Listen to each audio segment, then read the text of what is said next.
Hey guys, we're going to be making instant snow today. So for this activity, all you need is some water, the powder that's in your kits, and a bowl to mix things with. A quick warning for you guys, when you're doing this experiment, there's a bunch of different things you can do with the snow, so I would advise only putting in half the powder for the first reaction. So the white powder inside your kits is called sodium polyacrylate. Now what you want to do is take 2 scoops, which should already be measured out for you guys, and you're going to put them inside the bowl. Now, this comes to the fun part, we're going to add some water. You should be able to add about half a cup should be enough because you have 4 ounces. And then, instant snow. So this happens because sodium polyacrylate is a chemical polymer, meaning it's a substance made up of a large number of smaller molecules that link together to form larger molecules. Now, molecules are the smallest unit of a chemical compound, and they're made up of atoms. Atoms are the basic unit of everything. So one of the useful properties, which lets us do this, is its ability to absorb water up to several hundred times its mass. Chemical properties are characteristics of a substance, observed during chemical reactions. So sodium polyacrylate is actually pretty common. It's used in most things you might recognize, like diapers, because of its absorbency.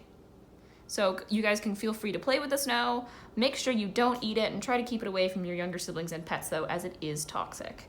And for extra fun, once the water evaporates, given a couple hours, the sodium polyacrylate will go back to normal and you guys can do this experiment over again. Once you've mixed your water into your sodium polyacrylate, you can put it in your freezer and it'll freeze after 8 hours and it should look even more like real snow. So if you've saved part of your snow and you've put your first batch in the freezer to dry, you can try this. So this is just a little bit more water, and I've added 2 drops of green food coloring. Now I'm going to put in 1 more scoop of the snow to make colored snow. Now, since I didn't go into much detail the first time, I'll talk you through the reaction again. So what's happening is, once you add the sodium polyacrylate reacts with the water, and it expands to 100 times its size to make this snow-like substance. So now if you want to melt your snow extra fast, you can add a little bit of salt. This is what the sodium polyacrylate looks like after you've added salt. It takes a little bit, but it does eventually melt. If you want to dispose of your snow, don't put it down your sink or your garbage disposal because it could damage your pipes. I would advise waiting for it to dry and then throwing it out in the trash or dumping it outside.